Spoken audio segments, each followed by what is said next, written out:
Roberta Katz. I'm a senior attorney with the Guardian Ad Litem program. I am out of the Circuit 19, Martin County. And my night job, because we all need a night job, is I am vice chair for the Human Trafficking Coalition of the Treasure Coast and Okeechobee. So I bring to you human trafficking education and awareness because that is my platform. When I joined the coalition specifically for children, because I think somebody should be telling the children that are at risk that they are at risk, right? No? Yes, yes, yes, good answer, good answer. Go ahead. Hi, my name is Casey Knowles. I work with Devereaux Advanced Behavioral Health in Florida, and my role is working with what we call our Delta program. It's our continuum of services for young people who've been commercially sexually exploited or who have experienced sex trafficking. So we have intensive residential outpatient, group home, foster care. We are currently recruiting foster parents in the Central Florida area. We've certified some safe homes, which is very exciting. So I just support the clinicians. I do a lot of training and education, also educating the young people on internet safety and things to look for, because again, if our young people don't know what to look for, then they don't know what to be aware of. So I'm very excited to be here today to present with Roberta. And we're going to let you know before we start that we are going to use the word sex. In case you didn't know, we're going to use the word pimp. I don't know that we're going to get any more graphic than that, but if you're not okay with those words, we are not offended if you leave.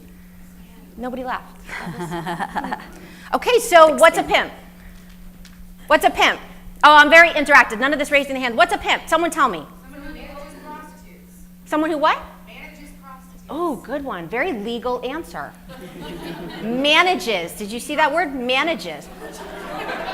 I might have to write that down. That was a really good answer. Manages prostitutes. Someone else. How do you know a pimp? What do they look like? A long fur coat and a huge hat with sunglasses. Yes. And surprisingly, Purple. Yeah. A purple coat, right? Surprisingly enough, that's what young people will tell you. Right, because the Cane, next question hat. is, Yeah. if you're a 14-year-old girl in foster care, what's a pimp? Oh, somebody's seen my PowerPoint. It could be your boyfriend. How are they going to recognize them? Okay, so what if I told you that the perception of children are pimps are cool? Pimps are cool, right? Have you listened to, now, I mean, I'm way honest. I have an 11-year-old boy, okay? I do not have a teenager. But if you listen to them talk, I hear they use phrases like, pimping that ride, right? What are some of the, pimped out. And I think there's an MTV show. I don't know if it's still on, but it was called Pimp That Ride. Pimp My Ride. See, my boss, by the way, that would be my supervising attorney in the back who knows that show. I just want my supervising attorney of the Guardian Ad Litem program. Pimp for legal research to find out how they're managing. Right, how they're managing. It's cool, right? To a 14-year-old, probably a 14-year-old, whether they're in foster care or not, pimp, that's cool. They got the money, they got the purple coat, they got the big hats, right? What's the downside to the 14-year-old girl? Not you guys sitting here in this room. What's the downside?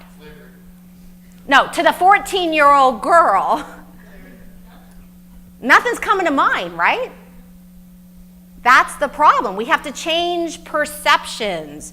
What if I tell that 14-year-old that pimps aren't cool?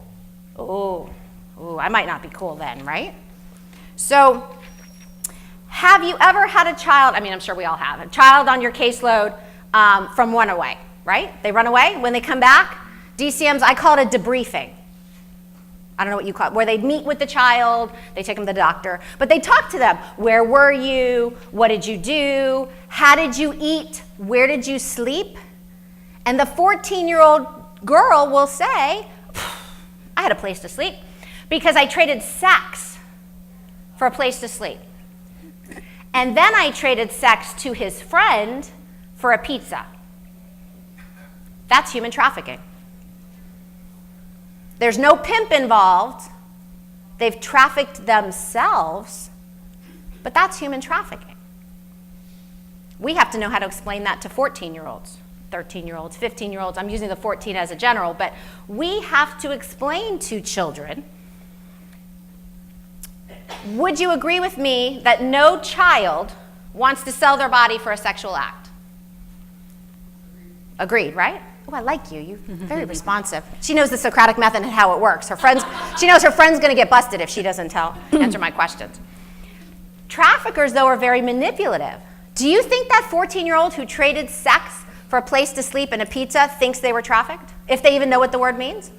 They're going to tell you they wanted to do it, that it was voluntary. They wanted to do that, so it's not human trafficking. And I'm here to tell you that's wrong. That is incorrect. And to understand the issue, you have to understand your victims or your potential victims. Could be anyone's daughter, anyone's cousin, any child on your caseload could be a potential victim. They are being specifically chosen and groomed for a life of prostitution. And I have a video that we are now going to show you how traffickers pick their victims. And these are true stories. They are two girls who were trafficked, and there's none of this in somebody else's words, like live on TV. These are the actual girls who were trafficked.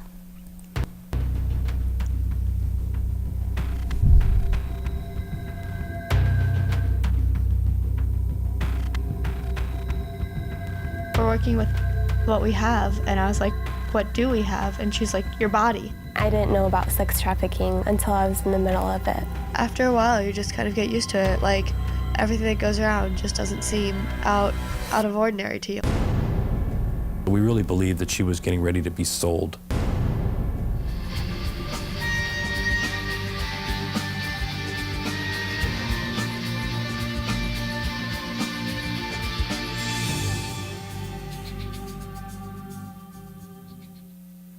So, Brianna, how old are you?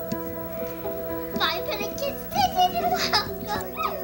Let me join in. Whenever you're missing the kids.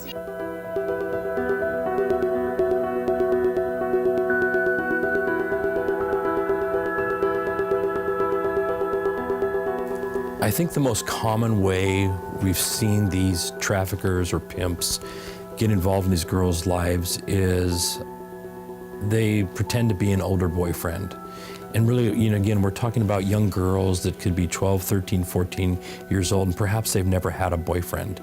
So to have this older male come into their life who's pretty charming, who's pretty charismatic, and suddenly paying attention to them like they've never had it before, offering to buy them things, offering to take them to dinner, to movies, have their hair done, their nails done, a tanning salon.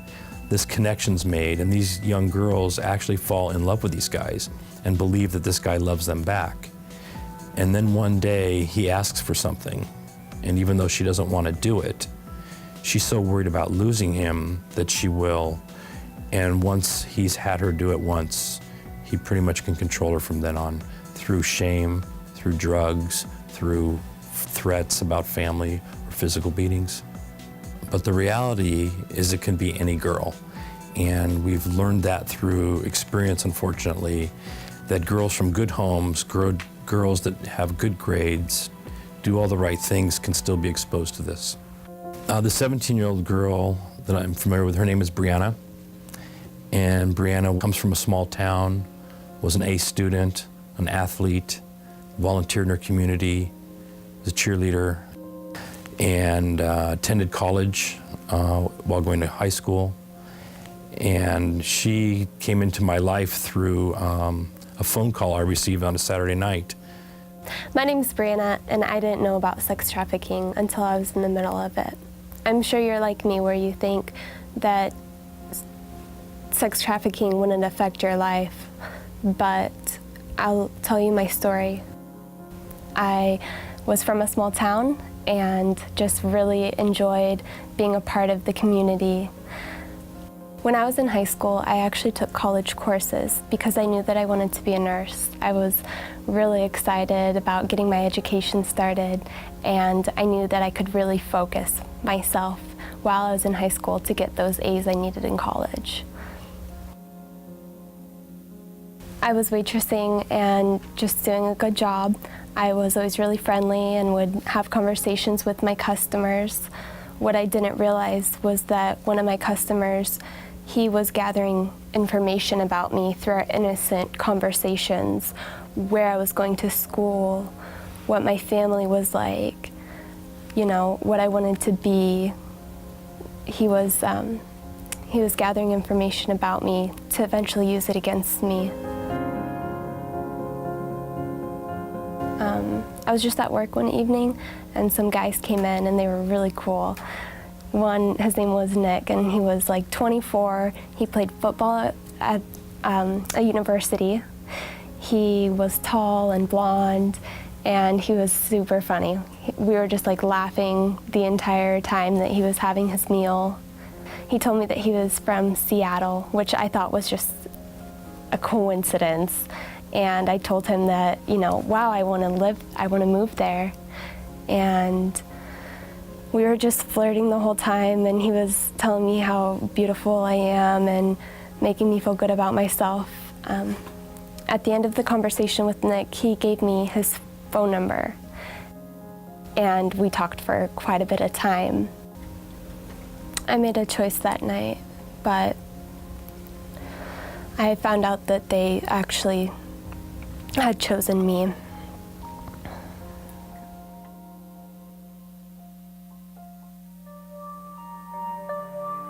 When I decided to go up and hang out with Nick in Seattle, I couldn't tell my parents because they wouldn't let me. So since he was older, I had to make a lie to get around my parents. So I told them that I was going to hang out with my girlfriend for the day.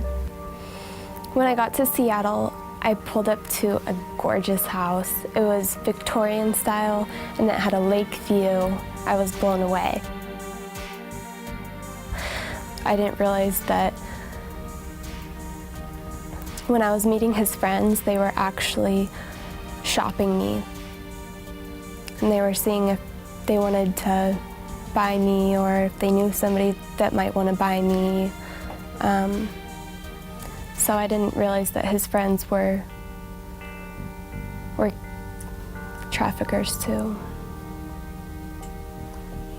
And he was so smooth and came off so sincere and genuine. When I asked him how am I gonna get a job, you know, what am I gonna do? He said, you know, you could waitress, you're good at that. I saw you waitressing, you're good at that, but how much do you usually make in a night? And I told him that I usually make about $85. He told me to put a 0 on that 85, and that's how much I could bring in a night with the job that he knew of.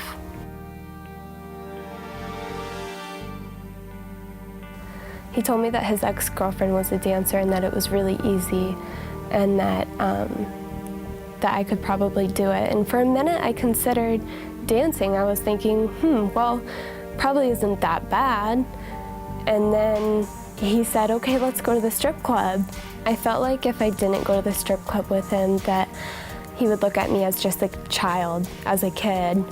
You know, here I am, I'm 18. I can go into a strip club at this point. And it was kind of like, if you don't, then you're not an adult. That's how I felt. The strip club was just really loud and dark. It was gross and it smelled.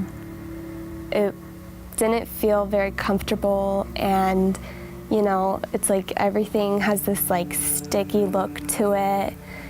You don't really want to touch anything because everything's got germs on it. I felt kind of gross that I was even in there. I was only in the club for 2 nights dancing, but in that time frame, a lot of guys wanted to take me home, and one guy, he offered me $1,000 for an hour, and I couldn't believe it. So me and Nick talked about going to Arizona, and we both decided that I needed to return my dad's car. On my way to return my dad's car, I was calling friends to help me move out, and get the car returned, and then get me back up to Seattle. So the only friend that offered to help was my ex-boyfriend, and his name was Evan. I was surprised that he was going to help, but we just kept a really close relationship. We were good friends still. So when I got to his house, though, he was asking me so many questions. Evan was so concerned about where did they get all this money and why aren't they working. He was asking just these questions, and I was starting to realize that he didn't really want to help me.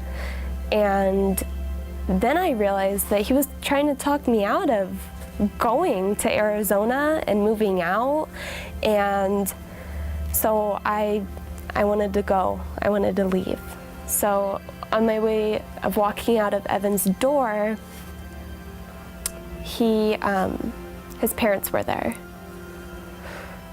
I felt like Evan betrayed me because he called his parents and my parents to try to help convince me not to go to Arizona and not to move out.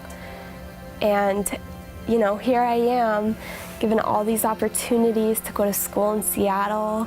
I felt like it was a dream come true. I was going to Arizona for winter break, and they all didn't see it. I felt like my family and Evan, they wanted to keep me just in this little bubble, and that I'm just a child and I don't really know what I'm doing. So I was upset. I was really mad at Evan. I felt like he completely was ruining our friendship. He had lost my trust. And a woman walked into the room and introduced herself. Her name was Linda Smith, and she was a specialist in getting girls to recognize and flee from human trafficking. After a long conversation with Linda, I started realizing and recognizing that I was being groomed for trafficking, that I was in the middle of the process, and that it was almost too late. I thought Nick was the good guy and Evan was the bad guy, but now I realized he saved my life.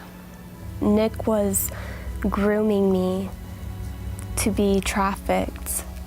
I started getting angry and upset. Linda, from all the stories that she was telling me, she told me one about a 13-year-old girl who was tricked on the night of her birthday.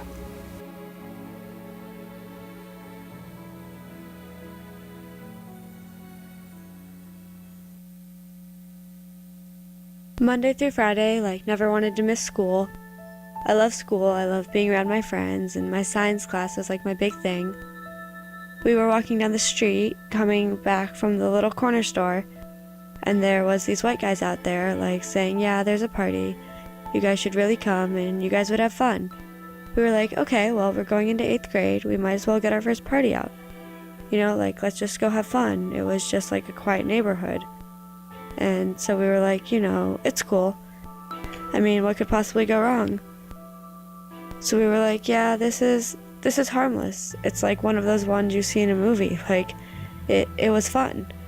And I was sitting on the couch just listening to music. My friends were off dancing and stuff. And some really cute guy comes up and starts talking to me. And I'm just sitting there. He was really persistent on talking to me and trying to get to know me. He was 23 or something like that. I was at Starbucks ordering a drink, and he had said, hey, do you remember me? And I was like, nope, sorry, nope, don't remember you. And he's like, okay, well, I'm pretty sure I remember you. I was like, okay, whatever. So I gave him my number, and we talked for a little bit and hang out, and we'd go to movies and malls, trips and stuff like that. And it was pretty cool. I'd never had a boyfriend before, so it was cool. He bought me a dress, and it was just really special to me. It was I felt like I was a princess, a queen or something. And he used to call me his queen. I started thinking, he really did like me, and listening to all the dreams he was trying to sell. He wants to marry me and stuff like that. And he can't wait for us to move in together and have a life. He kept saying that he needed money and he was going to lose his cars and his house and stuff, and he's not going to have anywhere to go.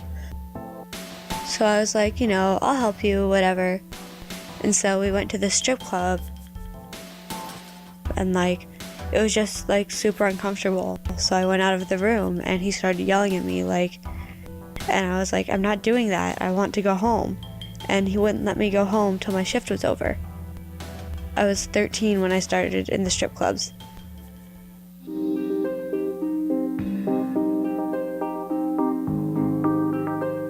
I signed up for track, and during track, I'd just kind of not go, and I'd go spend them with him or whatever.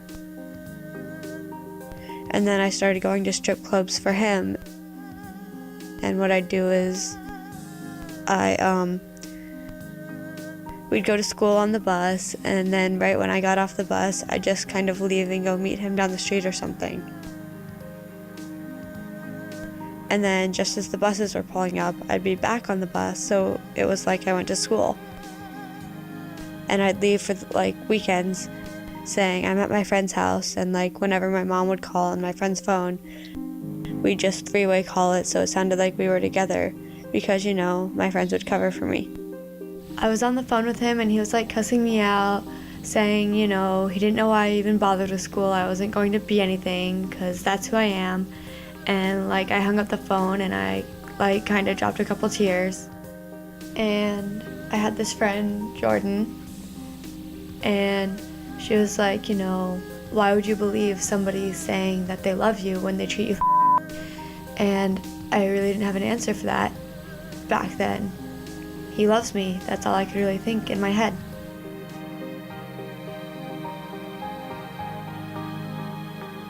And that night, my first night, I got in the car with 3 people. They were all in their 40s and 50s, maybe older. I don't know, I puked for about 30 minutes. Most of my tricks and stuff were kind of old. I was scared, I was nervous. I didn't want to do it, but I couldn't come back without any money. He's kind of a very physical kind of person. He, you mess up something, he'll slap you, or, depending on what you did, he'll choke you out. They were threatening to go get her 10-year-old sister. They were threatening to go beat up her family. And they had taken video of Lacey being raped the first night and threatened that they were gonna use video of her having sex with other men to show to her youth group and to show to her school. She wouldn't have felt like she belonged anywhere. She didn't feel like she belonged with her pimp, but she wasn't safe going home. I just didn't know about trafficking and that there were older men preying on teenagers to bring them to a market, to sell them. Traffickers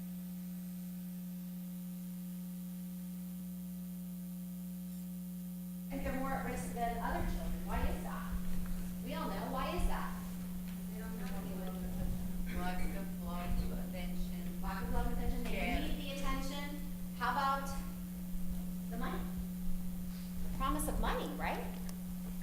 You offer a foster child a phone, which one of my guardians, when I gave this training, they said, what about the guy who gives you a phone if you do your time? I was like, I'm sorry, what? No, the girls will tell you in that county that there was a guy at the local motel and he had 4 rooms, and if the girls did their time for him, he gave them a phone. And by the way, it was a better phone than any of you all had because the guardian told me. And I was like, yeah, we should probably call law enforcement. I mean, that's what I'm thinking. So, pimps are traffickers. They target teens and make promises. And what does that mean in terms of foster youth who need attention and love and money? They're going to fall for it, right? So who's having these discussions with their teens? Biggest location. Could you tell me, if I ask the biggest location, where do you think traffickers are? If they're trafficking, if they're targeting teens? It's actually the mall. mall. Bus stops are there, schools are there, social media websites. Social media websites. Pimps are predators, and that's the perception we need to change. I'm going to tell you one quick story, and then Casey's going to take over. We actually had a child on Runaway, and the dependency case manager came up with this idea. I thought it was brilliant. She works in the Human Trafficking Coalition with me. So she had this brilliant idea. She created a fake profile on Facebook. She put up a picture of what she thought our teenager would like. It was a cute boy, about 16, because she was a cute girl, about 15. She didn't friend our missing runaway. No, she's smarter than that. The case manager friended friends of our teen on Runaway. Sure enough, they all accepted. They all accepted this fake friend.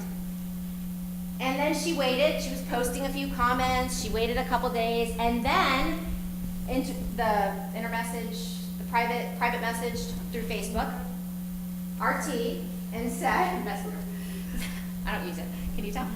And said, hey, just like a hey, what's up? Started a conversation. 30 minutes, by the way. 30 minutes is all it took. She had the address of the teen who was waiting for this cute guy to come get her, and of course she sent the cops instead, and we got our child back from Runaway. 30 minutes. So what if it wasn't my case manager who did it, right? I mean, I thought it was brilliant. And she never, by the way, told the child, so that the next time she's on Runaway, we still have this fake option. I thought that, I was like, yeah, don't tell her that's how it went. She just, I don't know, I was waiting for this guy, and law enforcement rolls on by. It was like, awesome. Yeah. So those are the perceptions we're fighting, and that's the perception we need to change. I'd like to just add another story to that too. Did any of you hear about the 2 young girls from California on Instagram? Okay, so this is why HT education is so important all the way around. They go to the airport in Sacramento, California. One girl is 17, one girl is 16. They've told their parents they're staying at each other's house for the weekend. Okay, parents think everything's good. And they go to the ticket counter, and the agent's asking them questions, and she notices every question they have to text and then give her a response. So she's like, something's not right. When she looks at the ticket, it's a first-class ticket, one way to New York City. Okay, so she tells her supervisor, I'm not gonna let these girls board this plane, and I'm calling law enforcement because something's not right. She had HT awareness training. What they found out is one of the girls met a guy on Instagram who said, I'll fly you out to New York for the weekend to be in a music video, I'll pay you $1,000. And if you bring a friend, $1,000 for her too. So they thought, this is so exciting, we'll fly to New York for the weekend. They had no idea it was a one-way ticket. They had no idea they would never be seen or heard from again if they got on that plane to New York. When law enforcement went to Instagram to find the guy, they gave him, the name, the screen name, whatever it was he was using, of course he was gone. Account had been scrubbed. But had that ticket agent not had the training, not been aware, not asked these questions, not thought, let me call law enforcement, those girls would have gotten on that flight. And quite honestly, how would the parents have even thought to, let's look at their Instagram account, they might be in New York, across the country. It never would have dawned on them. That's why these conversations are so important. Anytime you can have real life conversations with young people, it's incredibly important. Are they gonna roll their eyes and think, whatever, I'm smarter than that? Yes. But what we do is we plant the seed. And the more conversations we have around this, the better we'll be able to build those relationships. And is it challenging building relationships with teenagers in general? Yes. With teens in foster care? Yes. With teens who have been exploited or trafficked? Yes. It's very difficult. Oh, that's not gonna work. Okay. So, what I want to do today is talk a little bit about those relationships, give some information around attachment. Go ahead. There was a study conducted last year in major cities across the United States, specifically looking at young people who are in the life of exploitation. So either they don't have a trafficker, they're working independently, but they are exchanging sex for money. Sometimes some of the young people were exchanging sex for what we call survival sex, food, clothing, shelter. But a lot of the young people who were working independently were trading sex for money to, supplement their lifestyle. Some of the young people were trading sex for money to support their family, to add to the income, to take care of children they had. But they were actively engaged in the life. Some of the young people had been involved in trafficking. It wasn't their choice. But when they surveyed these young people, what they found, 94% listed emotional neglect and attachment disturbance as the most common developmental trauma. How many of you have worked with young people who have experienced either emotional neglect or some type of attachment disturbance? It should be everyone, because they're not coming into foster care to stay with their parents, right? And then 55% of the youth in California had been abandoned. So think about that for a minute. When the person who's supposed to take care of you purposefully leaves you for whatever reason, whether they have an addiction problem, whether they think the young person's going to be better off, the young person doesn't know that though. All they know is they've been abandoned. So that can lead to some obstacles for us to overcome. What is attachment? Attachment's very important. It's something that my background is psychology and counseling, so it's kind of Psych 101 for us. That's the basis, that's the foundation. That's really how we learn everything. That's how we learn how to connect to others. That's how we learn how to regulate our emotions. How many of you have ever worked with a teenager that they think someone's talking about them and all of a sudden they've lost it, right? They don't know how to regulate those emotions. So it's very difficult then for a young person thinking about, okay, they don't have this good foundation because they've suffered either emotional neglect or that attachment disturbance or that abandonment, and then they have experienced exploitation or trafficking. So they really don't know how to learn how to manage what's going on internally. Also, Psych 101, the theory of attachment. And this was first studied by Bowlby and expounded on.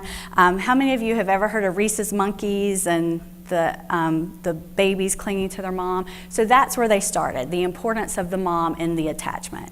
And what happened is throughout the 50s and 60s, they began really looking at what is this attachment, what does this mean? And Dr. Mary Ainsworth identified 4: secure, ambivalent, avoidant, and disorganized. So secure attachment, this is what we hope to see in all of the young people that we work with, but we probably won't. This is when you have a child who is loved and cared for and feels secure. So as they're growing into adults, as they're working through adolescence, they have trusting, lasting relationships, high self-esteem, they're comfortable sharing their feelings.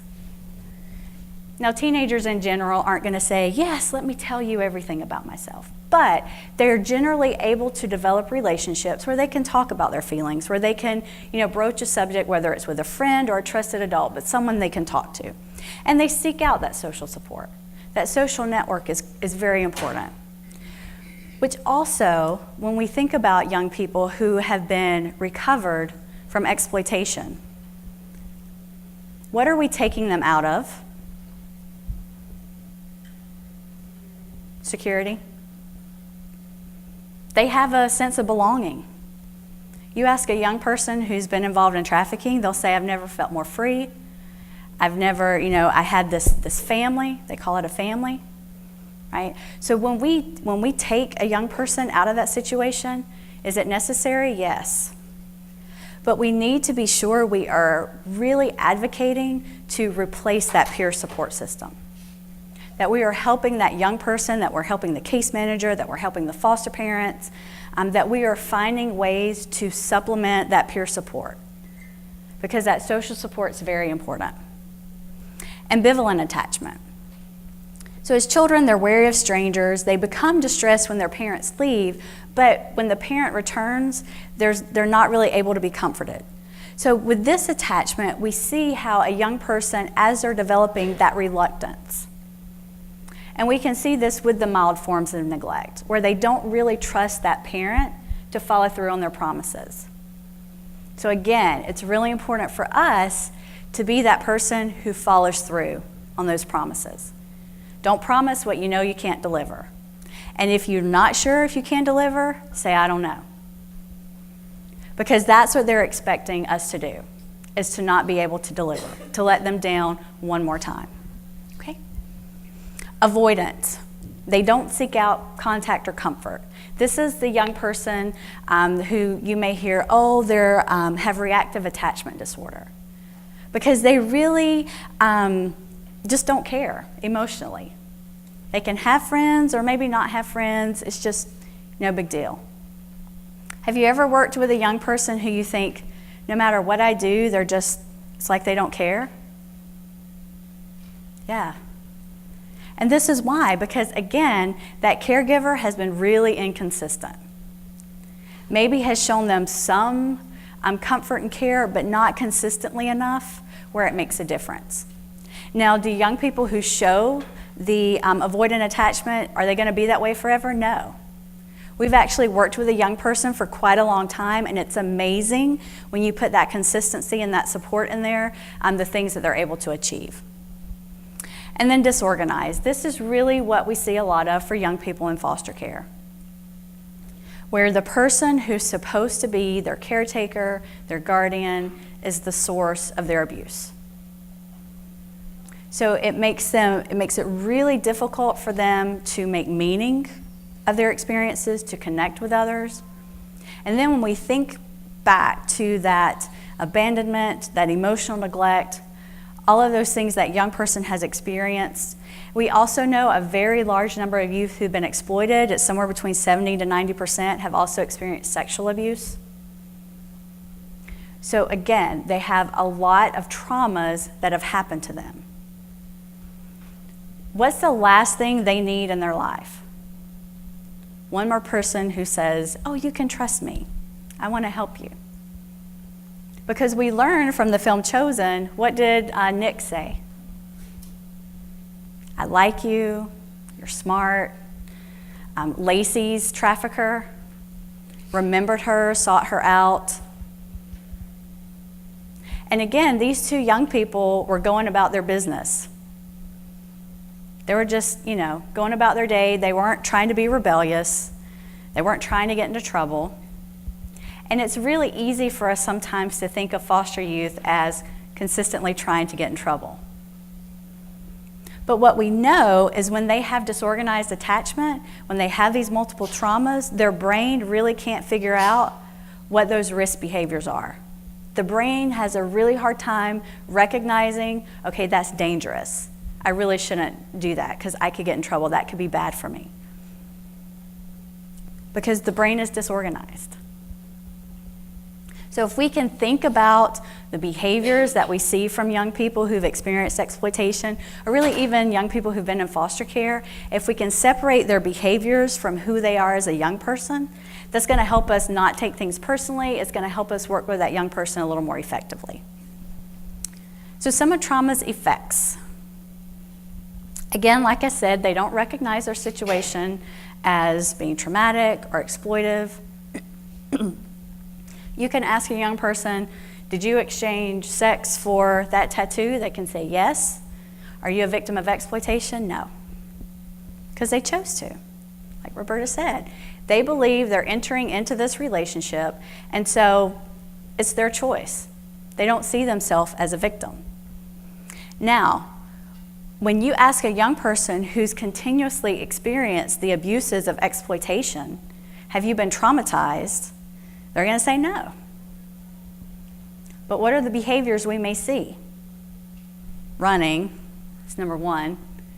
Cursing, fighting, hitting, spitting, you name it, name calling.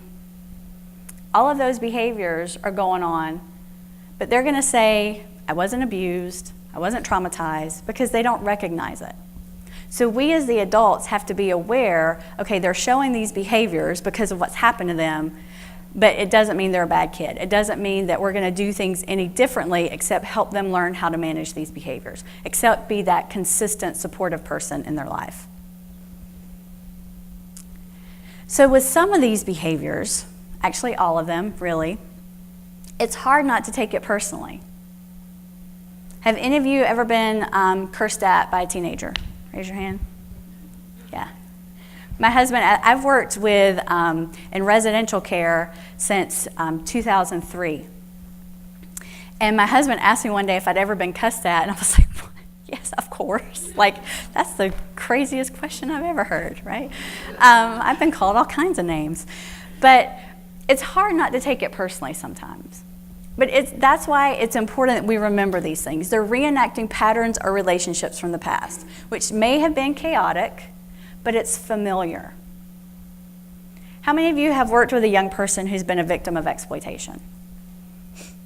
Okay, how many of them go back to their trafficker or exploiter? Yeah, it's frustrating, right?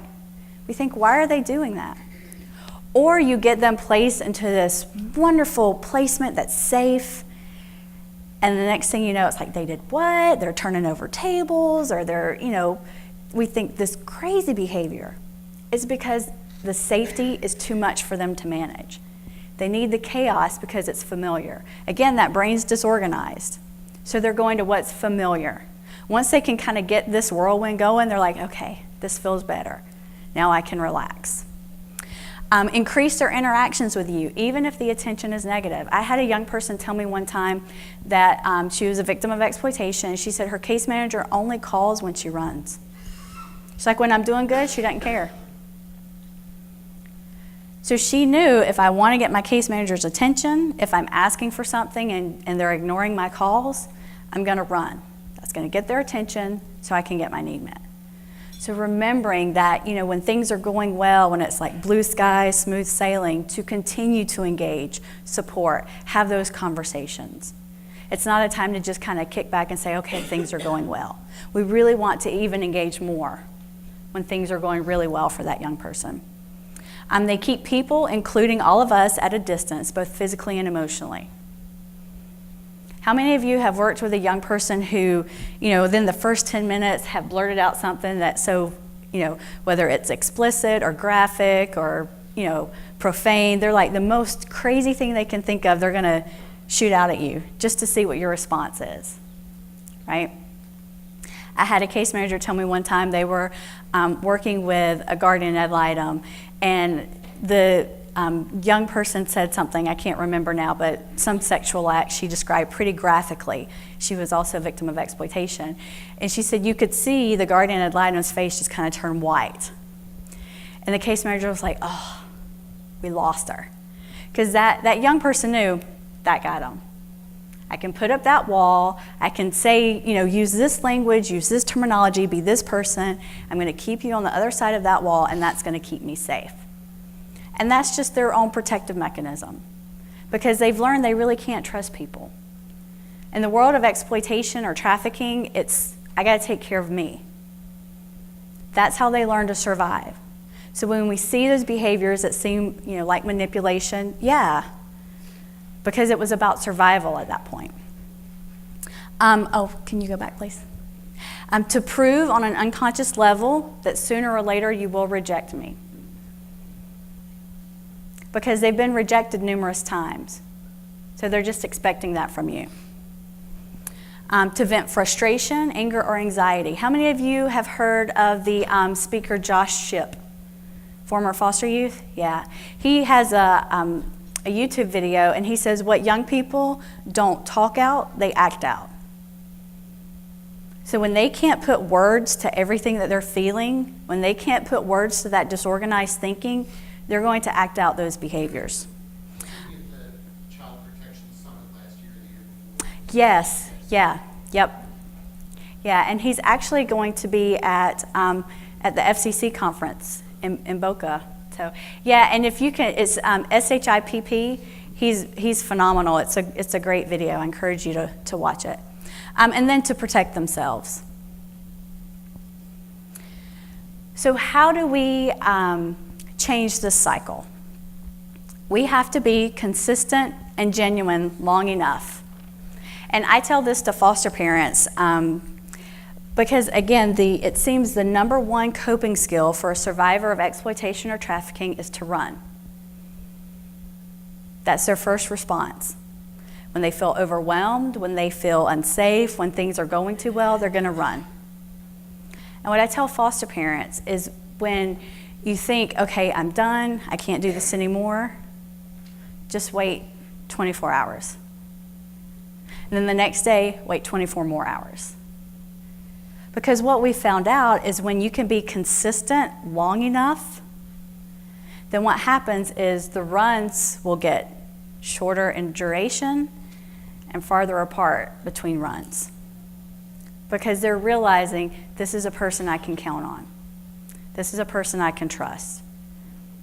That's why it's so incredibly important that we make sure we are that one person they can count on. To you, what makes a relationship meaningful? Respect, okay. What was that? Sincerity, yep, that's a good one. Honesty. To be able to count on you. Yeah, to be able to count on you, yeah. Empathy. Simple advice. Yeah. Be able to talk to you. Yeah, to talk to you, to having that safe space, right? Yeah, yeah, exactly. That's exactly what the young people that we work with are looking for. Now, thinking about yourselves personally, you don't have to share this, but thinking about your relationships with your children, with your spouse, with your significant other, with your parents, friends, family members, thinking about those meaningful relationships. Are those relationships easy? Sometimes, but sometimes no. Sometimes it's a challenge. Sometimes you have to make the choice to say, okay, I'm going to go out of my way and call on this person or check on this person, or maybe someone hurt your feelings and you have that difficult conversation. But it's kind of working through the messiness of it, right? It's the same thing with the young people that we work with. Working through that messiness. Now, will they automatically engage? Maybe, maybe not. Maybe they, their choice is to ignore, their choice is to act out. But if we can kind of put ourselves out there, how many of you have ever had to apologize to a young person? I have. What was their response when you apologized? Shock. Yeah. Yeah, there was one time I was in a hurry. I was just too involved with myself. A young person asked me a question, and I can't remember what my response, but it wasn't nice. And so I went back to her and I was like, I'm so sorry, that was rude, I shouldn't have responded to you that way. And she just was like, she couldn't speak because no one had ever apologized to her before, especially an adult. Sometimes even just saying, I'm sorry, I'm 10 minutes late, or making that phone call, I know I'm supposed to be there tomorrow, but this is what came up. Not that it's more important than you, but it's something I can't change. And then dealing with that, asking them, I know I missed last week. I know I called and said I couldn't come. How, are you okay? Like, is there anything you want to let me know? Just even asking, what do you think about that can be a huge deal.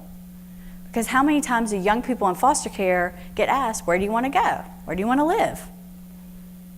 Who do you want to have as your friends? Josh Shipp says, you teach young kids, don't take candy from strangers, just move in with them.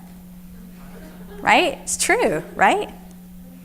Yeah. So those relationships are so important. It's recognizing, hey, I know I'm a total stranger to you. You have no reason to trust me. So I want to earn your trust. And to be that person who's consistent and genuine long enough to do that. This is a quote from a young person who was struggling to leave the life. She said, when I was beat up in the hospital, the nurse gave me a hug for a really long time. It was the first time in a long time that someone had been kind to me.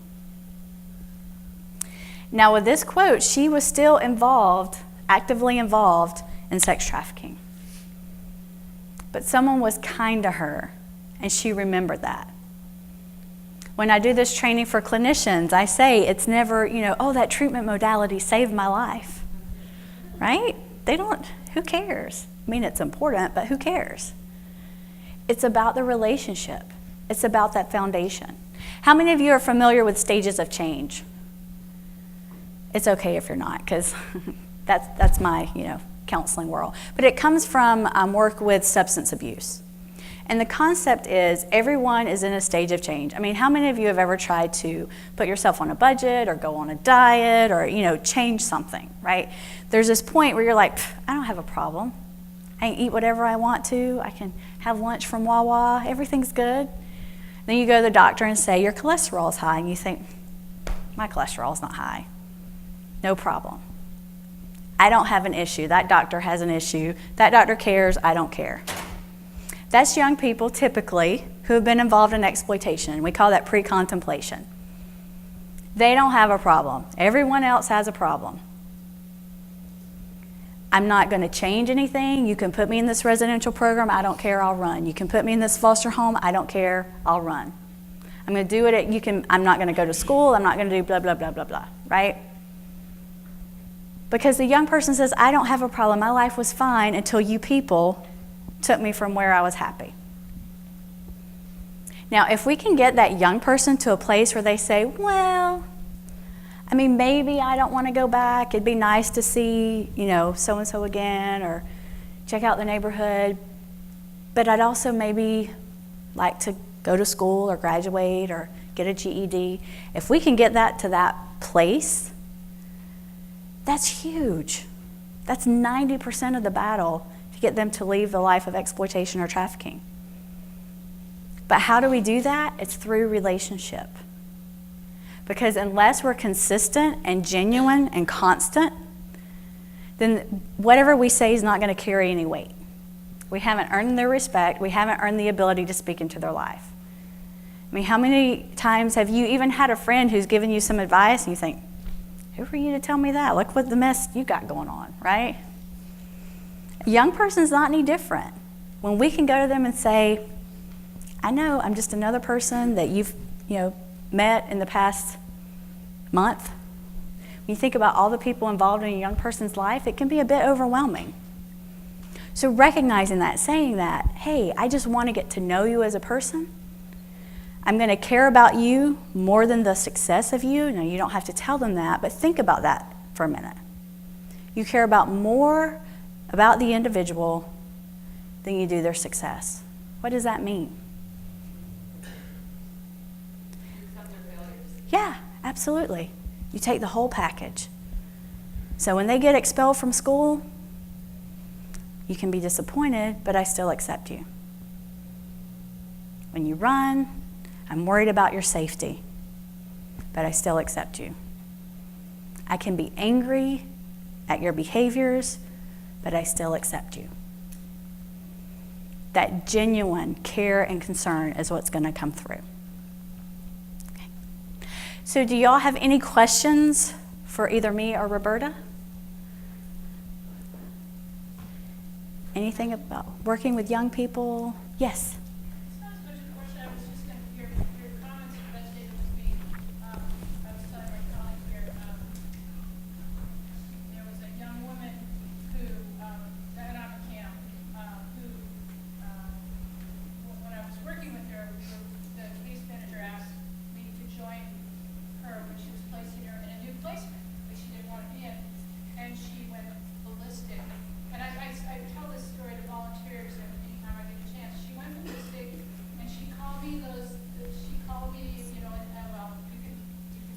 And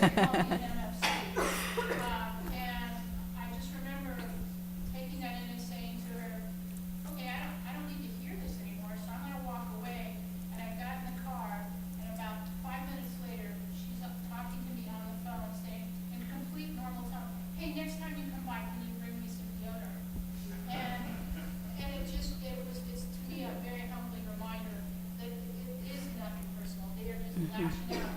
And interestingly, she aged out in 2015, but she still randomly calls me. That's awesome. 6, 8 months. Mm-hmm. And I'm just still wondering if there's ever going to be an opportunity to just somehow, somewhere along the line, you just don't give up. You just can't give up. Absolutely. But yeah, that whole lash out, I do not respond really resonated with me. Yeah, absolutely. And she probably, if you would have talked about it even when she called, she'd been like, what? Because so many times young people don't even have a memory of it. I heard a survivor speak one time, and she said that she was actually a young adult when she became involved in exploitation, and there was this organization in her community who would reach out to her, and she would go participate but never leave the life. None of her behaviors were changing. She said, externally, I looked exactly the same. I'd go, I'd do some things, but externally, I was not changing. She said, internally, I was changing. She said, and I got to the point one day, she said, it was like a flip that switched. I was done. She said, and I knew I could be done. I knew I could leave because I knew I had this group over here that I could go to, and no questions asked. They didn't expect anything because externally things were, but internally things were changing. And that's what I remind those of us who work with young people all the time. When we plant those seeds, we may never see the growth, but know that it's happening. That consistency is so important. Yeah. In the video, Lacey was 13 and he was 23. And listen, Kelly Schwartz can argue with me till the cows come home. You will never convince me that a 23-year-old has anything in common with a 13-year-old, okay? So just having said that, even Alan, you can argue with me all you want, you're never gonna convince me. If you had said to that child, that man is too old for you and you don't need to be with him, what's that gonna do? Nothing. It's gonna make her wanna be with him more, right? Because if you heard her talk about it, he took her to the mall, he bought her a dress which nobody had before. It was that love and affection. I mean, think about Brianna's story. She came from a 2-parent household. She was on honor roll, she was taking college classes. That's not the typical view we have of the human trafficking victims that have this need in their life they have to fill. But they figure out what that need is and they step into it. They step into it. What's a way to warn kids about the possibility of something like this happening without scaring them? I'm asking more for my own daughter who's 16, but without giving her a sense of the world is crazy and unsafe. What I tell young people when I do the internet safety groups, generally they're like 14, 15 years old. So I ask them, do you want to hang out with a 10-year-old? They're like, oh, 10-year-old. I said, okay, so that's like 4 or 5 years. So why is someone who's 4 or 5 years older than you wanting to hang out with you? It's the same thought process. Not to say you're not a wonderful person, but where you are in life is completely different. And I trust those instincts. If someone makes you feel gross, be rude.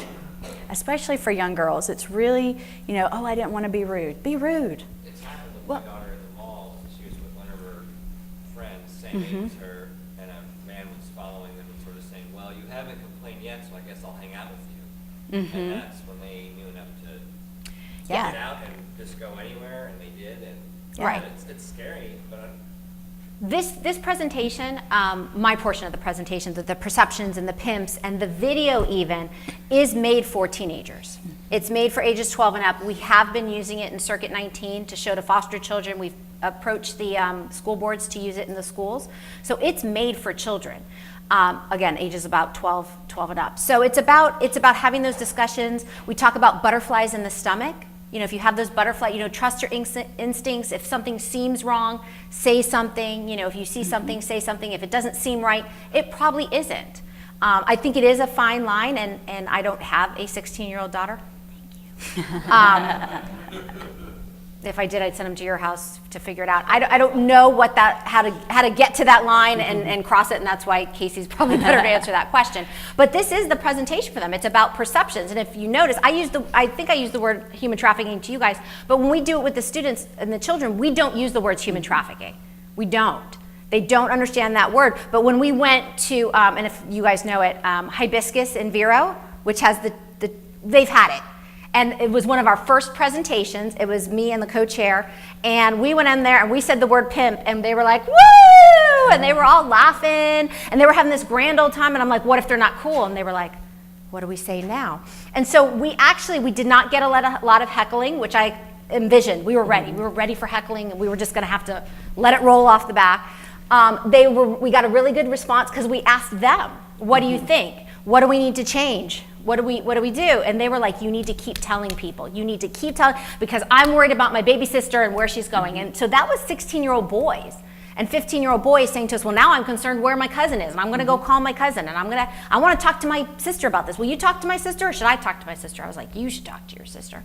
You know, and that was their response. And like I said, I was very surprised that we got such a welcome reception after we got that first pimp word out of the way. And what I tell young girls too is, if someone comes up to you, school, mall, store, whatever, and says, you are beautiful, you should be video, model, singer, whatever, look them in the eyes and say thank you, and then walk away. Because if you say, no, I'm not, oh, really? Like, if they suspect any type of questioning about who you are as a person, that's their hook. Whatever vulnerability they can find, that's their hook. And so it's funny you say that, because we teach children, and we had kind of already mentioned, not to talk to strangers, right? right? We teach children not to talk to strangers. You can all shake your head yes. My girl, she'll help me. Not to talk to strangers, right? Okay, have you ever been, and I try not to do this because I feel it's wrong. When you go to the mall, right, or some location, even if you're at Walmart or Target, and you say to a little girl, I love your pretty dress, right? A 3 or 4 or 5-year-old, what does the parent say to them? Say thank you, but you just told them not to talk to strangers. Say thank you. So I try not to do it because I feel like it's putting them in a bad situation. But think about that. What did we teach that 4-year-old? It's okay to talk to strangers if they gave you a compliment. That's what we taught that child. Now what? I don't know. That's where Casey. Sometimes I ask the questions, I don't have the answers. Casey, yeah. I have human trafficking cases right now, but I find that they're very different from the scenarios that you've laid out. Every single one of them have been parent pimps, if you will, or paramour. Yeah. Or paramour. But yeah.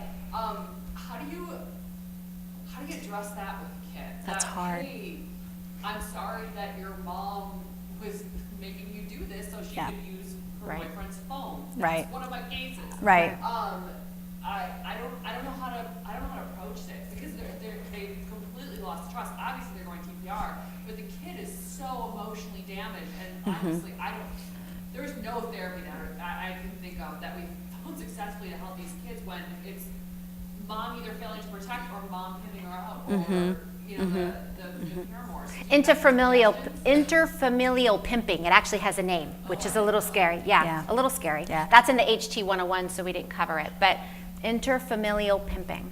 Unfortunately, it's really common. And what's the most helpful is just sitting there with that young person through the yuck of it, really. Because the therapist will have to work at building that trust and kind of unpacking the person who is supposed to take care of you the most is your abuser. You have the disorganized attachment. You have a trauma brain. So they have to relearn how to manage their emotions and look at relationships. So again, it's just you being willing to just sit through it. When they have the behaviors, and when just recognizing that, if it were me, the fact that these kids get out of bed every morning is amazing. That's resilience.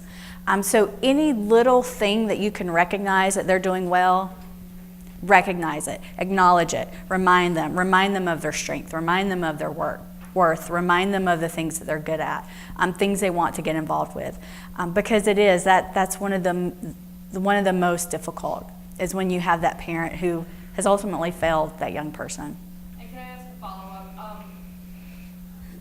Every single one of these girls has ended up going to a residential home for sex abuse victims, sex trafficking victims. Good value? Are they? I haven't found a successful case out of one of them yet. And I think it's just the nature of the children, not necessarily the homes. But are those good placements for these kids, or would you find it better to be in like a therapeutic foster home? It really depends on the individual. Sometimes young people feel safe in that group care because they don't have to connect. And sometimes young people need that single foster parent that's like, I have all of their attention all the time, and they need that. So I think it really depends on the individual. Yeah. The question is related to what you just indicated. I hear the message about consistent, I call it consistent love, just keep trying. But how about a child that you find has been trafficked?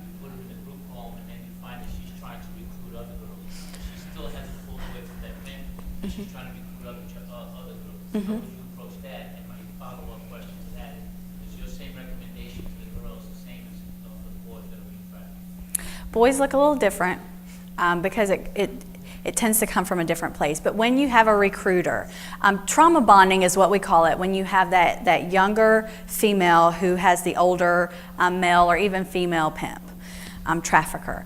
And that relationship is very strong. You don't touch that relationship. You don't say they're bad for you, they abused you, you must love him. There must be a lot of wonderful things about him. Like, you don't challenge that relationship. You start working on that individual, and you start finding where's their self-worth, what's going on. Now, in terms of recruiting, it's about setting boundaries. So it's really easy. The world of trafficking is actually very small, because inevitably there's going to be a conversation where, oh, I knew that person and I knew that person, and then they know the same pimp, and then, you have all of these connections. Oh, my brother was in that gang or whatever. So then they all know something about someone else. So you don't reminisce about the good old days. That's not allowed. You talk about your experience in therapy, in group, individual, whatever that looks like. It's not something for the common area, for the milieu. It's not something to just hang out and tell your friends. And then teaching the other residents what's acceptable and what's not acceptable, what's okay to talk about, what's not okay to talk about. So it really starts about setting those boundaries. Sometimes young people are just like actively recruiting and that's their main purpose, but a lot of times it's young people just acting out of their trauma. And they're saying, this group home, I've never ever heard a young person say, yay, I love this group home, it's wonderful. Never. You're not going to hear that. Life on the streets is so much better for them. So, hey, I've got a better life. Why wouldn't I want a friend to come with me? Girls don't even go to the bathroom by themselves, right? When they plan to run, it's always 2s, 3s, 4s. It's very rare that it's by themselves that they run. So it's less about recruiting, it's more about setting those boundaries, establishing, and teaching other young people. There have been many times where young people have planned to run and someone says, hey, miss, so-and-so's talking about, they're going to do this, they're going to skip school, whatever. And that's how we find out. So again, teaching those young people about keeping yourself safe, keeping your peers safe, setting good boundaries for yourself and the expectations of others. Yeah. Let's say there is a dependency child, trafficking victim. The child is assigned case manager. Does anybody take into consideration the training of the case manager? Yes, have to. Yeah, it's part of House Bill 7141, and case managers are required to have 6 hours of initial training and then 1 hour of training ongoing quarterly. So they are supposed to get continuous training to be able to work with that young person. What is House Bill 7141.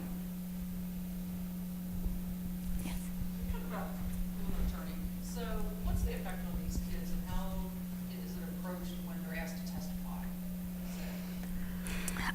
It takes a lot of processing, and I don't know about different parts of the state. I know in Central Florida, they're very much aware of how traumatizing it can be for an individual. So if a young person says, absolutely not, I'm not going to testify, they won't pursue it.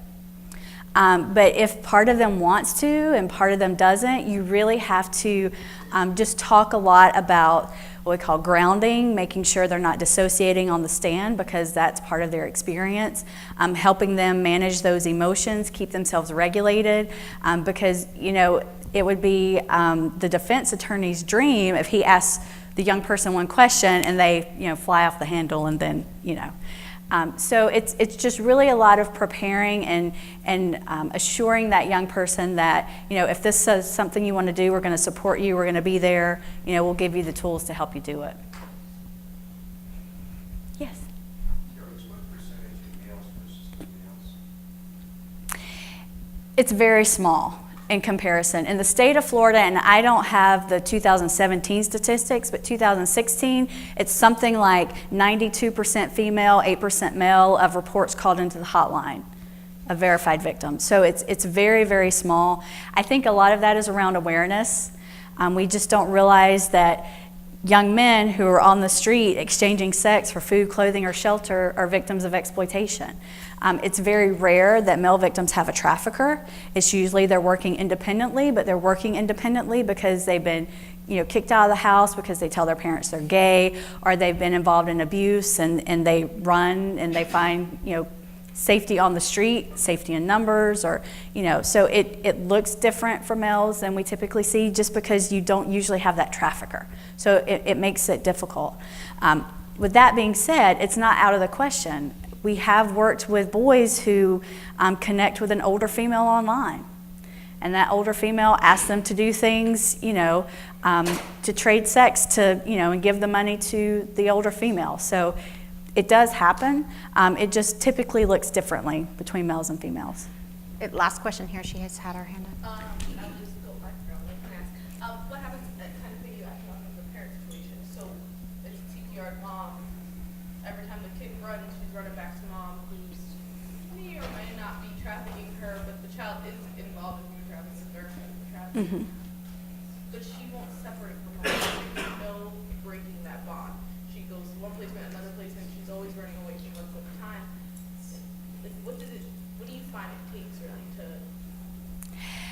I think really just consistently validating that that's your mom, you love her, you want to be with her, those are all normal, valid feelings. However, these are things that put you at risk. These are behaviors that put you at risk. So how can you keep yourself safe? How can you have a safe relationship with mom? It's challenging, and it's not something that's done 30, 60, 90 days. This is months of therapy and treatment. So it's not an easy fix, but as much as possible, just validating for that young person. Of course they want to be with their mom. We're wired that way. So. Fear for us is she's not, I don't think, ready to leave Sure. that life. So it's how do you get into raise that for this girl?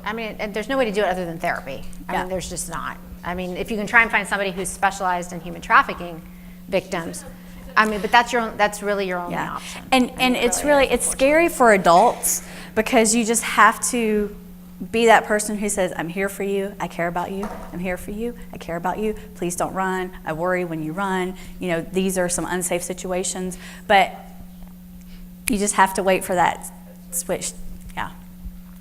2:00, free to go. Thank you all so much, appreciate it. Thank you.